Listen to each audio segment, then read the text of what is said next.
Welcome to the Peep Show podcast. Your glance at sex and social justice.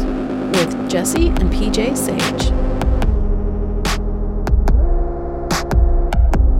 Hello everyone, we are happy to be back with another episode. For our new segment this week, we bring Samantha Cole back to give us a follow-up on the latest developments on the deepfakes story. We talked to her about the essay she wrote for Broadly that argues that deepfakes are first and foremost about control of women's bodies. Next, we feature Canadian cam model and artist GoAskAlex, who talks to us about the intersection of sex work and disability. We discuss her experience coming out as disabled, body image issues, finding supportive online communities, and sex work as a platform for creativity and art. Okay, so we have Sam Cole back with us. You may remember a few months ago, she joined us to talk about the breaking deepfake story. And we wanted to circle back with her to kind of follow up as this story has matured and 100 more pieces have been written about it. And it's kind of exploded as a topic of conversation. So welcome back, Sam. Thanks for joining us again. Great to be back here. I was planning to get ready for this interview, and I saw that the Department of Defense is actually funding research into how to build algorithms to spot deepfakes now. So not only has this story gotten huge, it's like gotten so huge that the DOD is on it. Like the military is like concerned about the political implications of deepfakes now. Yeah, it's crazy to me because this has just happened so fast. I mean, I was joking with my editors the other day, like, because one of these headlines came through my inbox. It was very like doom and gloom, like the world is ending because of deepfakes. This is going to start like in World War III. And I was like, guys, Yeah. I think that did we end the world? I don't know what's...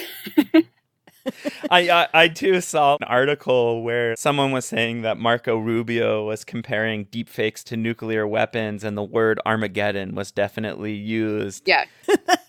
But I suppose it's a little alarmist, I think. I suppose we should step back for folks who maybe missed the episode where we talked before and just take 30 seconds to explain to people what deepfakes are. Yeah, sure. So the word is coined from a Reddit user. That was his username, Deepfakes. He was posting these AI-generated videos of fake porn, basically. So he would take a porn video and then hundreds of pictures of a celebrity and put those together using artificial intelligence and machine learning algorithms, and out comes a video that looks like Gal Gadot or Scarlett Johansson in this porn video having sex. And obviously never happened. That video doesn't exist. Not that they've never had sex, but that video doesn't exist.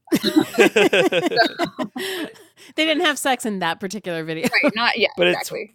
It's weird because their faces, it's not just like it's superimposed and floating there. It's like tracking all of their facial features very tightly. So there's a sense in which it's fairly passable as a real quote unquote sex tape. Yeah. Even though they actually mostly impose them on LA style floodlight lit porn that is obviously done in like a studio environment and obviously not, somebody's like bedroom sex tape, but right. Not a DIY tape for sure. But it works well with those two demographics combined because the images that they're using are, like red carpet pictures or like from like a movie. It does look, it's like high quality pictures put onto high quality porn videos. And I mean, if you look at it, like it really doesn't look like completely believable, but the way that some of them are made where they grind them down and they're a little bit more fuzzy or like you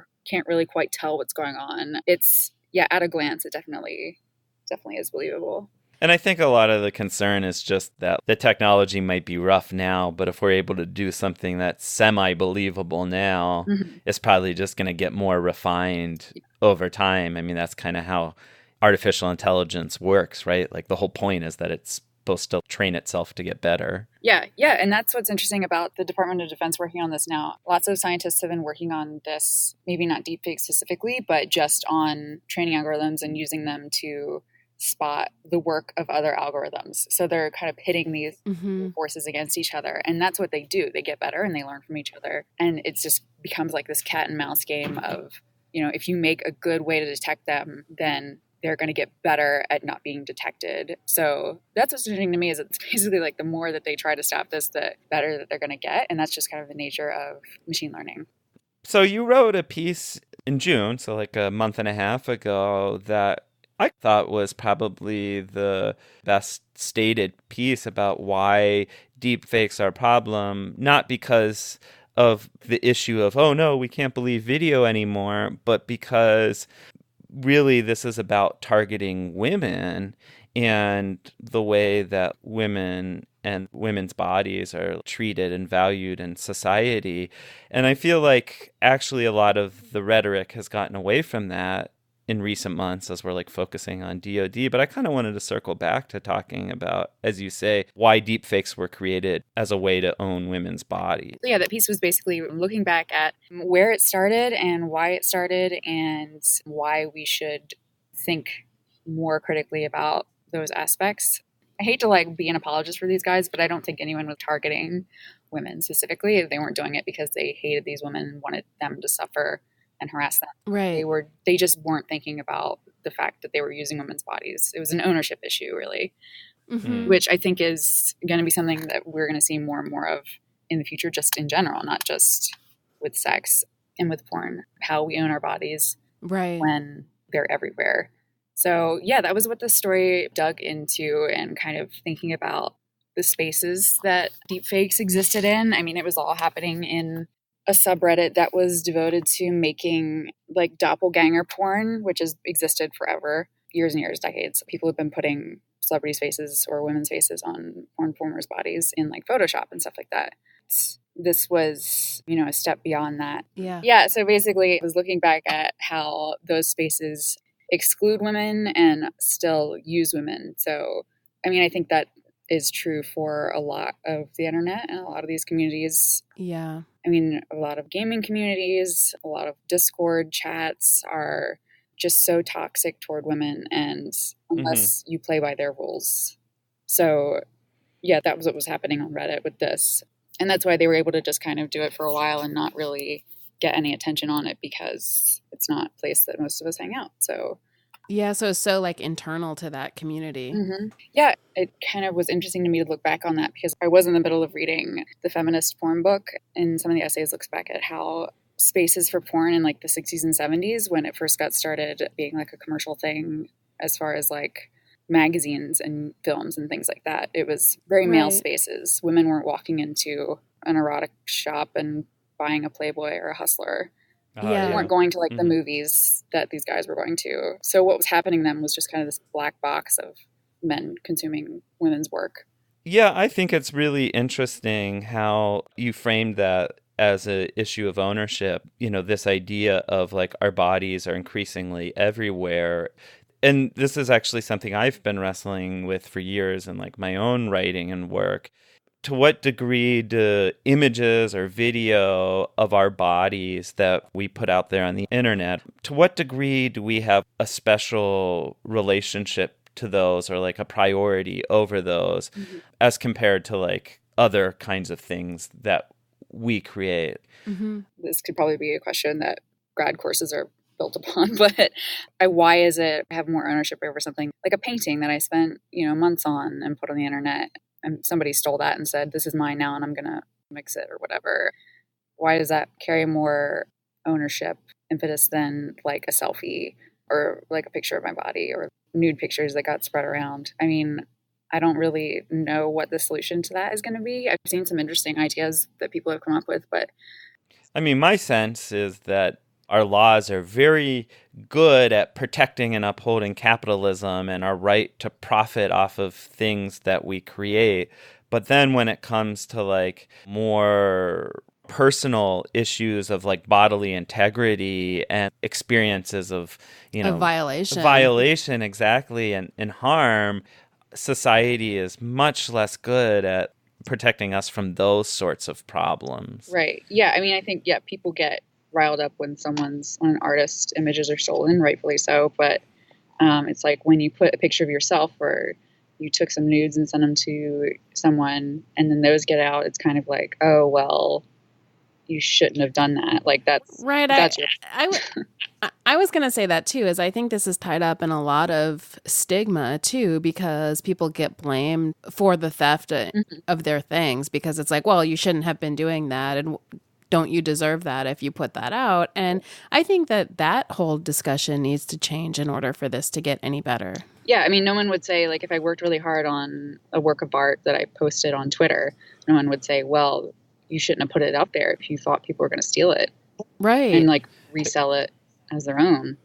But yeah. Right, exactly. If I did that, like, with a nude or with a selfie or whatever, that's what people would say.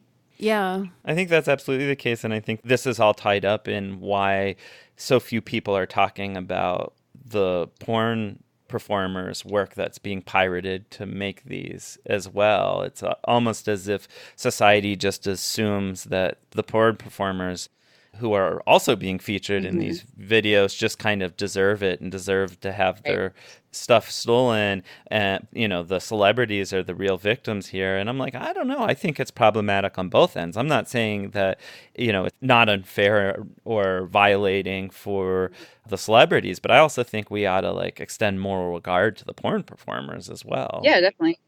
I mean, that's something that I've been thinking about a lot recently is how people value porn or don't value porn. Before we wrap up, I just wanted to circle back to one more point, which was just that question of intent, too, because I think that's one of the things that kind of keeps coming up. And you mentioned toxic masculinity in the piece you wrote, and I thought that was kind of important because, you know, when we look at the folks who've created these sorts of things and just toxic masculinity more broadly, it really often isn't like a problem of intent, people like going out in the world seeking to do harm. But I don't know, it just seems like it's more of a problem of empathy. Like they haven't even considered how women are going to feel about how and their I still bodies feel are like being we should hold them accountable for that. People should be culpable for not considering other people or for erasing other people from consideration or for failing to extend empathy. And to me, that's what that highlights, like that kind of ignorance that's expressed in like not even thinking about how these things are going to affect other people still, in my mind, is like a moral failing. Yeah, for sure. I mean, a lot of people got really mad at me for blowing up their spot, basically. I mean, they were like, we were just having fun. We were just, you know, doing what people have been doing forever. Why are you attacking us for this, basically? Why would you ruin this for us? Wow, that's interesting. So they came at you after you wrote about it? Oh, yeah, for sure. Yeah, or like when I would approach people and be like, oh, do you want to tell me about like what you're doing here? They would be like, no, fuck off. Which, you know, fair. I mean, that's fine. You don't have to talk to me. And, you know, you have a right to your opinion online. But right. Yeah, it's people were mad that journalists were covering this because I think they know that at the end of the day, it's not really right and that they are in the wrong for doing this. And they just maybe had never been confronted about it before. So, yeah, I mean, I don't have a ton of sympathy for feeling that way, but maybe it's made them think a little bit longer about the way that they consume these things online. Right. If they're mad about it at first, they can be mad. That's okay.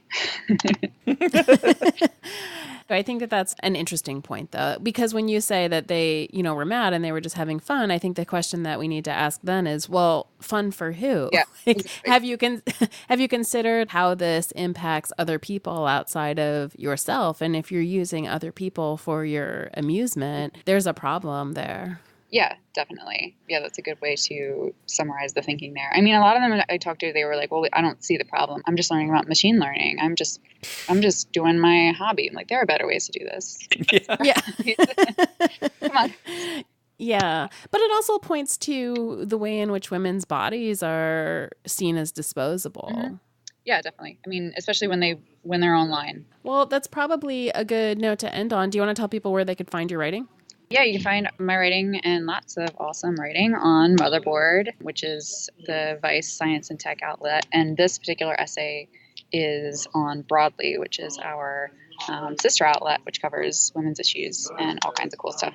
Thanks so much for circling back on this issue with us. Yeah, thanks, guys. This is great.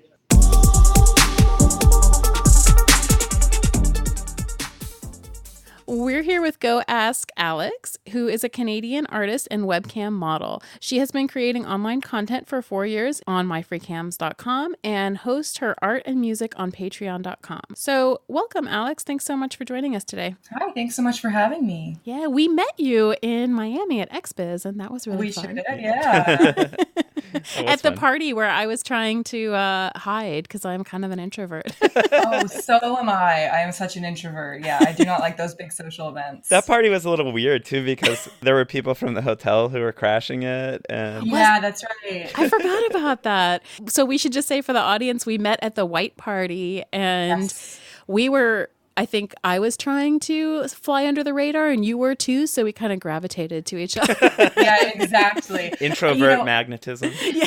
Absolutely. Yeah, I don't usually drink unless I'm really anxious and alone, like I was in Miami. So I didn't know it was an open bar. And so I was waiting in line and someone offered to get me a drink. And I was so grateful. I was like, thank you, thank you, thank you. Nobody's ever done this before. Thank you so much. I was so grateful. So over the top. And then later in the evening, I realized it was an open bar and I was really embarrassed. That's a good story. That's funny. Still a nice gesture. Yeah, it was, you know. Yeah, I mean, I was impressed. It doesn't take much. Did you have a good experience in Miami? That's a good question. I think that I realized that conventions are not for me. Yeah. I am not the kind of person who likes big crowds. I get really overwhelmed very easily. And I just felt really anxious. Yeah. I kept wanting to just go back to my room and hide and cam from my room and make content. Yeah, and I ate a lot of the food from the hotel room, which I know you're not supposed to do because it costs a lot. But that hotel was crazy expensive. It was so expensive. It was ridiculous. A roll of sushi was like $24. PJ and I, the first night we got there, sat down at the hotel bar and we ordered 2 mojitos and we got a bill for $47. Yeah, it was painful. In a plastic cup. I was like, how can this be $47? I'm pretty sure it's 50% sugar too. Oh my God. Or corn syrup. Oh. You know what's interesting about what you're saying, though, like with regards to conventions, is I've actually heard that from a lot of cam models and like online sex workers. That's kind of an interesting thing because on the one hand, it seems like such an extroverted job. Actually, I think it's easy to forget that a lot of folks who do cam work often are working alone in their bedroom. Yes, absolutely. Exactly that. I mean, I think a lot of cam models are such true introverts by nature. I mean, you have no idea. Put me in a room full of people and I can't handle that. I think a lot of cam models are, like I said, introverts by nature, extremely anxious people, and maybe lonely because you're spending so much of the day alone. At the same time, I have no desire at the end of the day to be social because I feel like I already got that social need met. So I totally relate to that. I'm also an introvert and I really like one-on-one interactions. I am not somebody to go to a convention and like work the room. But anyways, yeah, so we met you there. We had expensive drinks and we hit at a party. So yeah. Can you tell us a little bit about how long you've been camming and how you got into it? Yeah, of course. I've been camming for just over 4 years now, so it's been a roller coaster. Yeah. I started camming, I think I started camming for the same reason that a lot of people start and try it. I was in a situation where financially I couldn't make ends meet. And I couldn't hold down a job. And I didn't want to hold down most of the jobs that were available to me, entry-level jobs making $10, $11, $12 an hour. It's just not livable. I was in a situation where I was even trying to share a room with someone, with a friend of mine. Her and I were renting the same room in a house and sharing a bed to try to make ends meet. So at that point, I sort of felt like I didn't know what to do. I felt like my options were limited. And a friend of mine said, hey, you could do this thing. You go online, you masturbate, and you get paid for it. And I was like, that's a job that exists. And I could be doing that right now. That sounds amazing. And it sounded just great. And obviously, it's a lot more than that. A lot more work than just turning on a webcam and masturbating. If it was that easy, everyone online would be millionaires. Right. That's how I got into it. That's how I started doing it. And I realized pretty early on that I was good at it and I enjoyed it. And yeah, here I am now, 4 years later. What were the surprises that you found when you started? I mean, I was surprised by a lot of the weird things people asked for. I was really surprised by some of the fetishes I encountered. When I started, I didn't know what any, like, there are so many abbreviations, CEI, JOI, and I was like, what are these things? Like, I've never heard of this. Yeah. What are those things? Yeah, so abbreviations like JOI would mean jerk off instructions. So basically, I would be telling someone how to masturbate, and they would be doing that for me. And it's likely I would be watching them do that and telling them what to do and telling them you can come now or you can't come yet, or smack yourself in the dick a little bit for me. So basically telling them exactly what to do. And then CEI would be like cum eating instructions. So guys who want me to tell them how to jerk off and then instruct them to eat their own cum. Right. So a lot of things like that, all kinds of things. They're like, were really new to me. Yeah. But more than that, I sort of assumed that a lot of the people watching me and interact with me would be a certain demographic of person. But I met people from all walks of life and people who I began to form relationships with, meaningful relationships and friendships, where we talked about any number of things about their personal life. We would talk for hours. We would both be crying, talking about our families. And it was super cathartic for them, who were the person paying for the interaction, but also for me. Yeah, it was really surprising to me. I think one of the things that's interesting about that is a lot of the people who are anti-sex work in any form, one of the things that they claim is that transactional relationships can't have any sort of intimacy. And anyone that I've talked to who has done sex work will make a totally different claim. Yeah, that's absolutely true. I mean, I've talked to people about their depression, about grief. Yeah, someone whose dog passed away and who we were talking about that. And like, it's not just sexual relationship. It's a lot more than that. It's a friendship. Right. And I care very deeply about all of the people that I interact with online. We did a short news segment with Braisley Adams, and she said, and I loved how she said this, well, some people call these regulars, I call them friends. Yeah, absolutely. There's a lot of different ways to say it. You could say regulars, clients, members, but friends is ultimately the one that I gravitate towards because clients seems cold, regulars it doesn't seem right. They're my friends. They're my community. There are people that you've had like continued interactions with over the course of years since you've, been doing it for like 4 years now? Yes, absolutely. One of the people who I met on my first week, they're not on my free cams anymore, but we still email each other. Oh, like that's nice. Just because. I mean, I didn't hear from him for a couple of years, and when he finally emailed back, like I was so happy to hear from him. I had tears in my eyes. So one of the things that you've written about fairly publicly is that you have a chronic illness and that camming has been something that's allowed you to continue to work through that. And I was wondering if you wanted to talk a little bit about that. Yes, I'd love to. Thanks for asking. I have a disability. I have a chronic illness. I was diagnosed with ulcerative colitis at the age of 10, though I was sick through early childhood and even in infancy. So for those of you who don't know, ulcerative colitis is an autoimmune disorder, meaning that my immune system attacks part of my colon.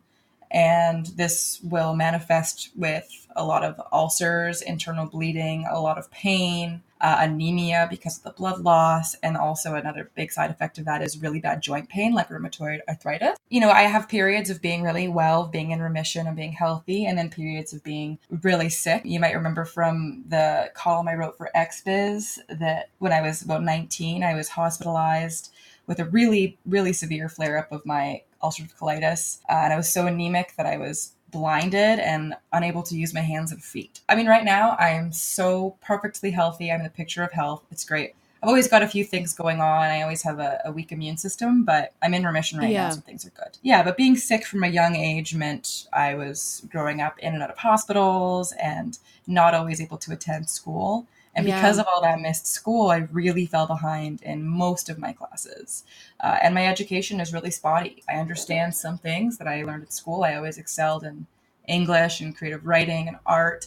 But a lot of the technical stuff is not there for me because of how much school I missed. I think it's also important to note that being sick as a child makes your interpersonal relationships kind of weird, and your relationship with your body as well. I was very confused about my body growing up because of all these changes that were happening right, amidst puberty as well. How did it make your interpersonal relationships different? Yeah, I mean, it was difficult to interact with. I mean, nobody really understood what I was going through. Mm-hmm. And there's so much shame as well associated with a disease of the bowel. That is such an awkward, embarrassing, uncomfortable thing for a 10 or 12-year-old child, a girl going through puberty, to try to explain. And I remember all the rare occasions that I did try and explain that to my friends, it was met with laughter and a lot of humiliation. So it wasn't something that I could talk about. Yeah. A lot of the medications that treat diseases like autoimmune disorders are steroids that can make a person gain a lot of weight. So coming back to school after weeks away or months away and looking physically completely different was really difficult for me going through puberty, and really difficult to maintain relationships and friendships because of that. There was a lot of bullying. So I guess you asked how that intersects with sex work and webcam modeling. Yeah. It is difficult for me to follow a regular 9 to 5. Yeah. I often need a lot of days off without notice. And I also don't always have a lot of stamina. Like, I'm very easily tired and very easily sick. The nice thing about camming is that if I feel sick, I can have a short cam shift. Yeah. I can take the day off. I can put my videos on sale or work on editing videos or editing photos instead of being online. I mean, being online as much as possible is really important and really integral to success in this industry. But if I am feeling sick, there are ways that I can work around that, because regular 9 to 5 jobs don't have that flexibility. Yeah. And I did mention as well in my column for XBiz that I have been passed up for promotions because I'm seen as unreliable. I have been reprimanded at work for not being able to show up to shifts, calling in sick, people not believing that I'm actually sick because my disability is not visible. Right. It's not something you can look at me and see, so people don't see a disabled person when they see me. Yeah, so that was really difficult for me, trying to hold down a job. Yeah. So have you felt like camming has been something that you've easily been able to integrate into your life? Absolutely. Yeah, it's got flexible hours. I can start when I want to. I can stop when I want to. I can take days off when I need to, although that can be sort of a double-edged sword because you don't get paid for sick days. You don't get to bank vacation days. So those days off are days that you are not earning any. So that can be tricky if you are sick and have to take off a lot of time. But you can create passive income through video sales, create that through, like, as you said, I have a Patreon, so I can sort of focus on my art when I'm not well.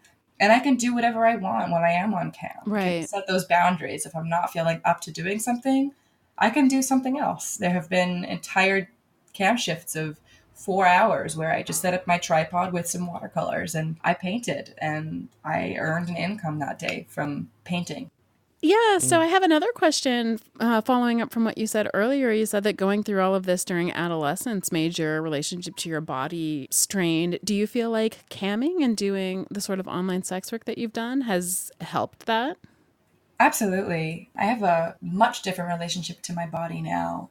I have never liked my body since adolescence, since going through my illness and puberty and gaining so much weight. I mean, I'm talking 20 pounds specifically on my face. Like, my face was, as anyone who might have taken steroids like prednisone in the past knows, that there are certain parts of your body that will swell up quite a bit when you take these steroids. And I remember when I was ill, when I got to the hospital, I mean, they didn't know if I would survive. I had lost a lot of weight. I was very thin, very low iron, and I was on bed rest.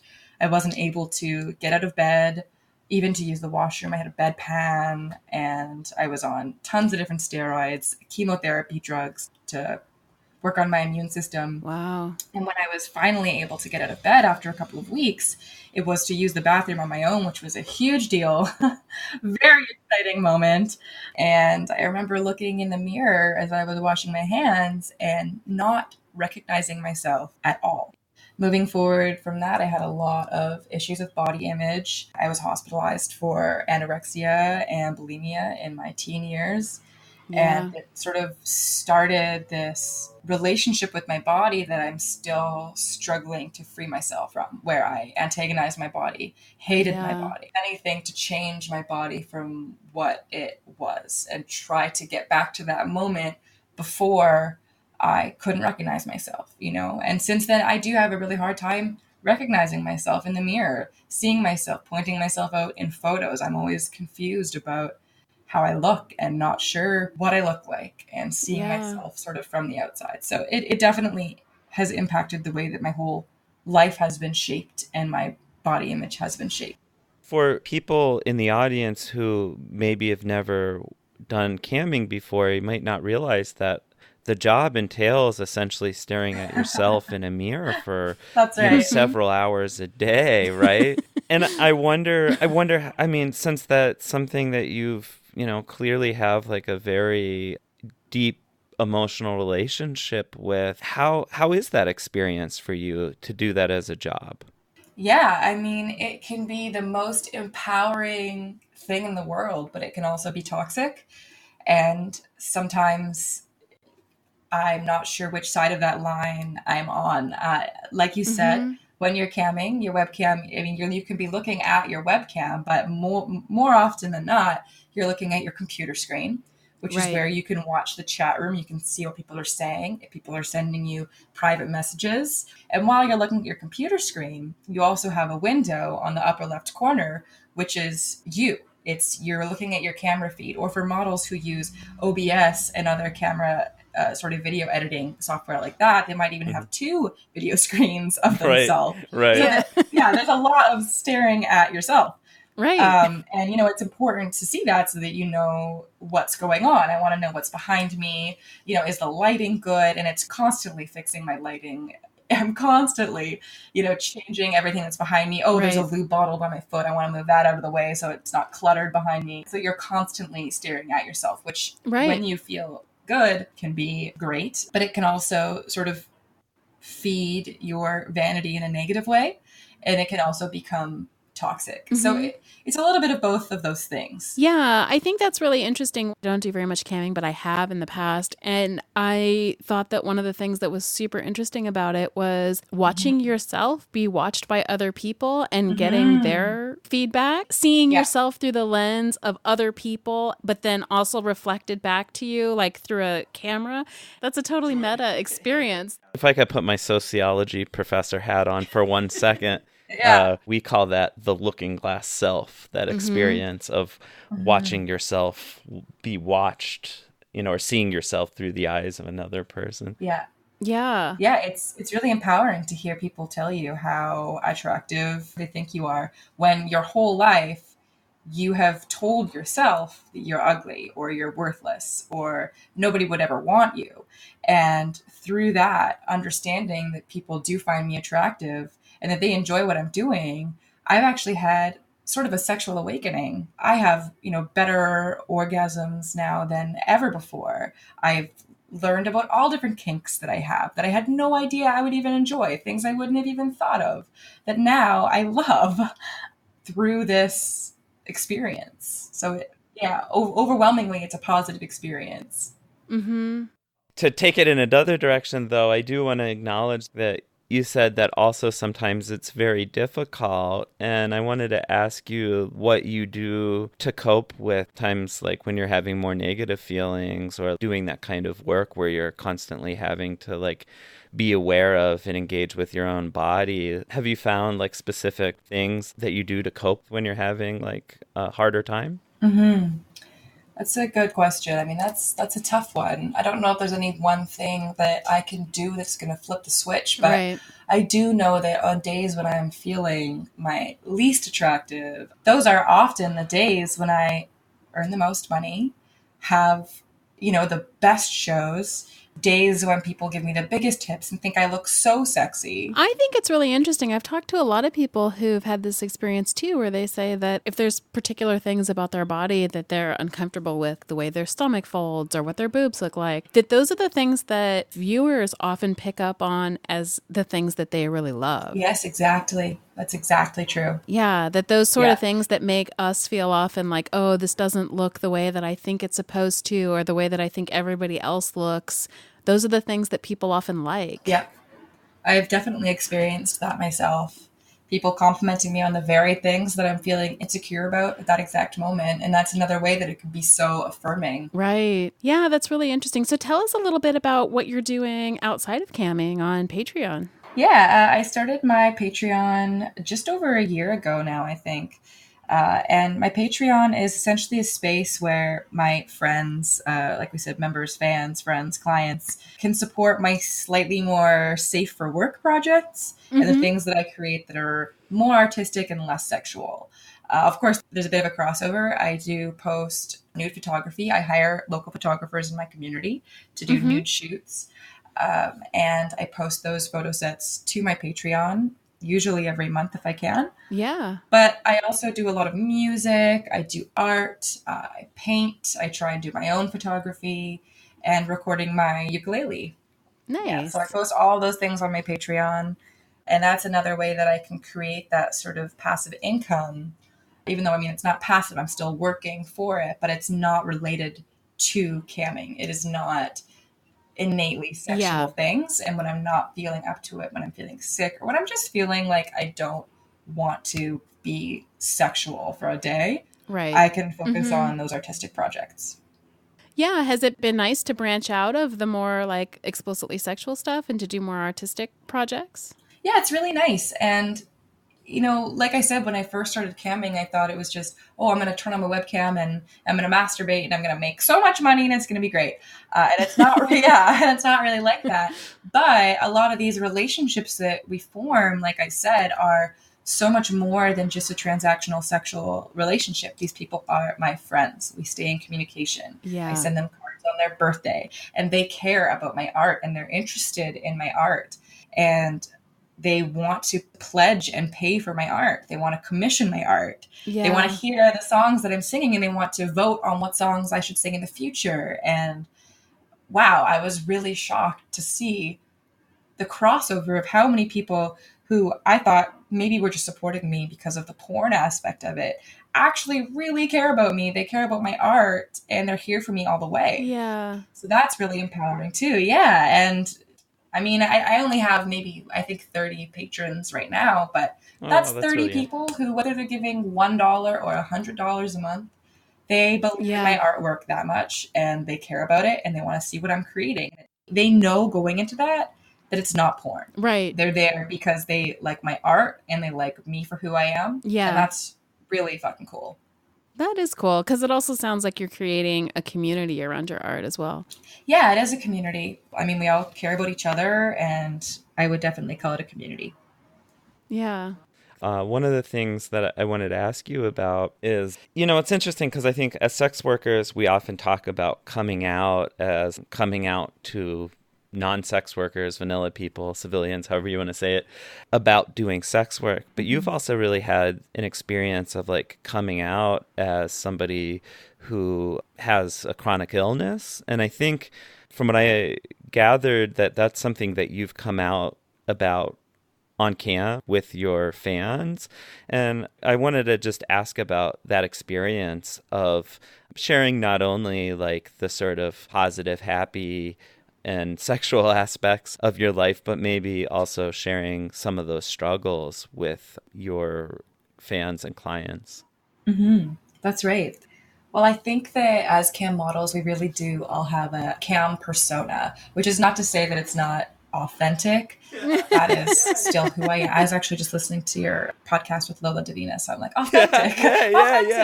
Yeah. That was a great comment. So it's not to say that it's not authentic. Mm-hmm. But when I'm feeling sad, when I'm feeling, depressed or anxious or tired, I am not going to talk about that. I'm not going to sit around talking about how anxious and depressed and sad and tired I am because nobody wants to sit there and listen to that. So I put on a cam persona where I'm cheerful and I'm happy and I'm energetic. Caffeine helps a lot with that. I drink a lot of tea. Like Oh my God, way too much tea. We are totally powered on coffee.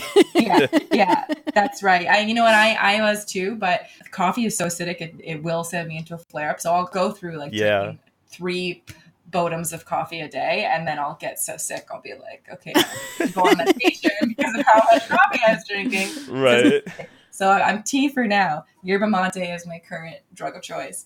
But yeah, we do have a cam persona, and that means often just putting on a cheerful face and towing the line between being honest and authentic about where you're coming from and what's going on for you, but also not being negative.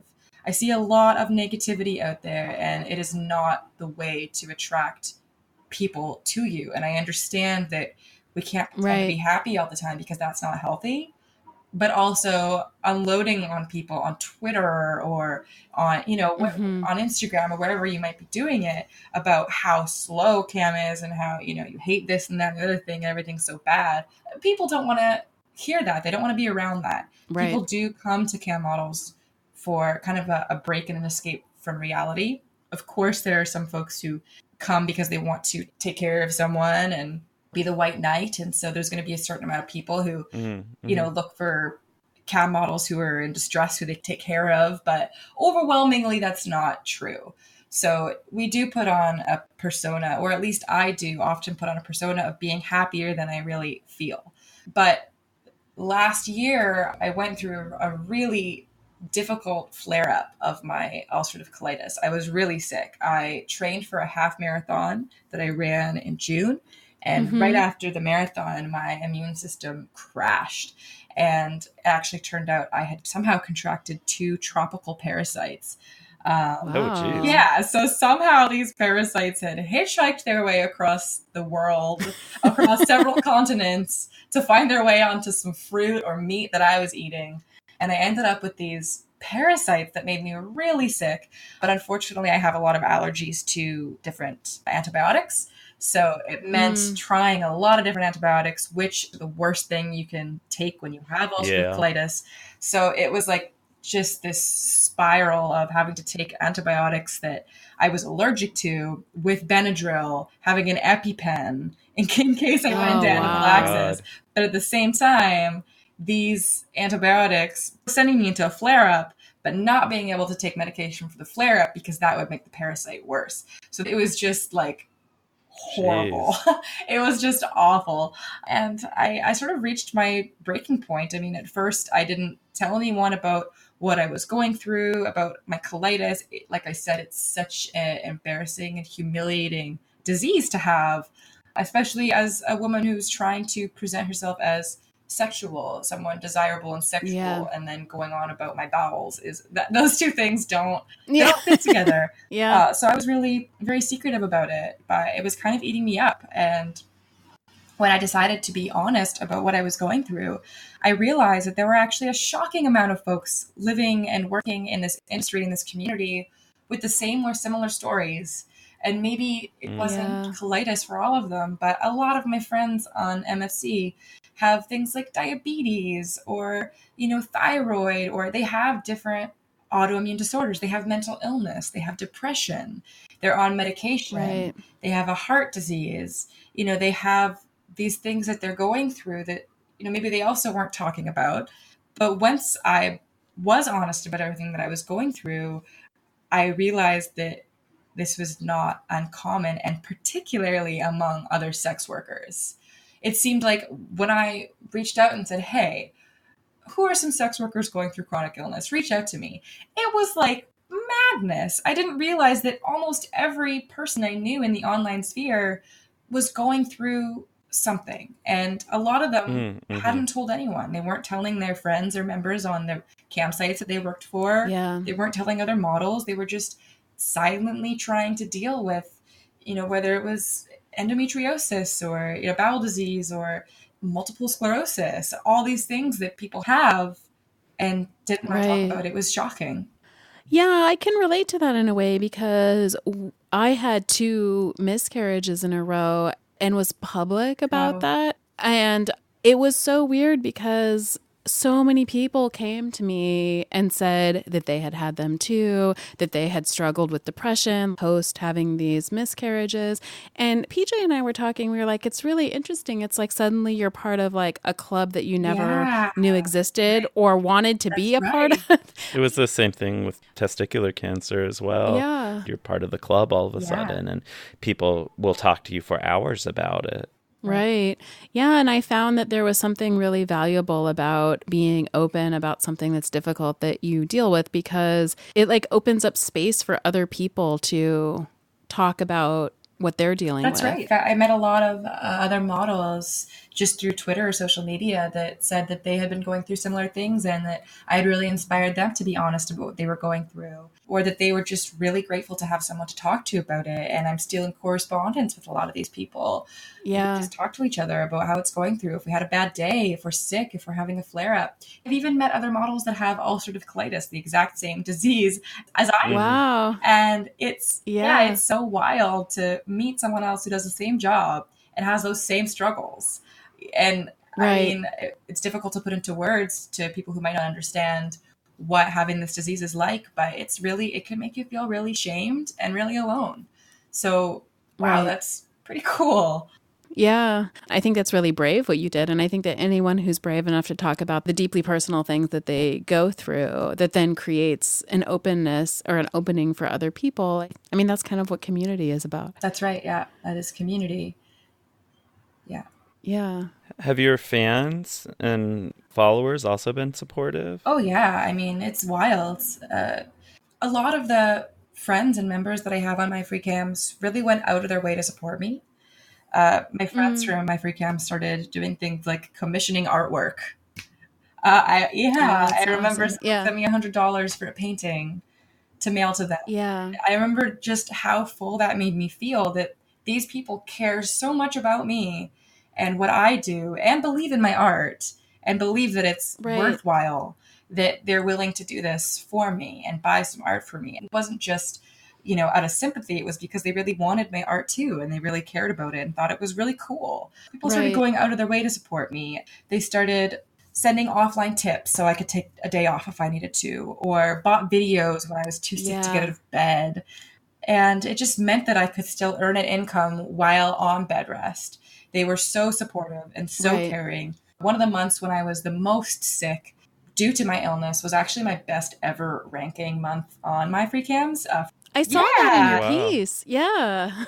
Yeah, for those who don't know about how My Free Cams works, every month they have a Miss My Free Cams. It's a competition, and the highest ranked model has earned the most tokens for the month. Okay. Yeah, so essentially we ranked 1 to 1,000 now. And anyone from 1 to 1,000 will get like a cash prize or a bonus at the end of the month.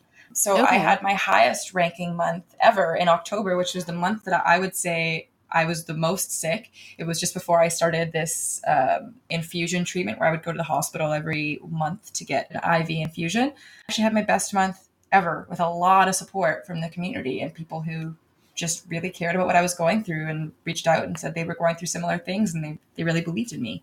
And that was so cool. Yeah. Yeah, that's so amazing. One of the things that we wanted to do with this podcast, particularly this month when we're trying to highlight more positive stories, is to kind of provide a counter narrative to everybody who's like, sex work is always wholly exploitative. When you hear stories like this, you're like, that's not the whole story. Yeah. While there is like exploitation that takes place within sex work or any industry, actually, that can't be the whole story, because there are tons of people who have stories like yours. Yes, absolutely. I mean, it's not exploitative on my end or on theirs. It's a really symbiotic relationship. And there is a transactional aspect to that, but that doesn't negate the fact that it's a real relationship. When I was in the hospital, they worried about me and they checked in on me. And when my friends from MFC are not doing well, when I know so-and-so is depressed and they're not well, and I don't hear from them for a couple of days, I'll check in on them. I'm worried. I'll send them a message. I care a lot, and it goes both ways. Yeah. And not only that, but other models in the community. Like I said, when I came out as being sick, they started opening up about their chronic illnesses too. And it felt like a revolution. And I realized that a great part of our industry is living with a disability. And I understood immediately that I was not alone. Yeah. And it made me grow to love this community even more. Mm-hmm. Yeah. I think that's a really good note to end on. Yeah, it's powerful. Is there anything else you wanted to add that we didn't cover out? I mean, just to end on the same note as my column, basically, if there are any sex workers or really anyone out there who feels isolated and alone, you're not. And I love you, and we love you, and we see you, and we're here for you. Yeah. Oh, yeah. We'll be sure to retweet your column when we put the episode out. But where else can people find you? Yeah, people can find me on Twitter as GoAskAlex MFC, which is short for My Free Cams, the website that I work on. A short link to my chat room is mfc.im/GoAskAlex. But you can also find me on Patreon at patreon.com/GoAskAlex. Unfortunately, if you search GoAskAlex on Patreon, I don't pop up. They do a little bit of censoring for adult content, but yeah. I'm basically everywhere on the internet as GoAskAlex. That's me. Okay. All right. Thank you so much for joining us today. Yeah, thank you. Thanks for having me. This has been great. Yeah, it was really nice. Thank you.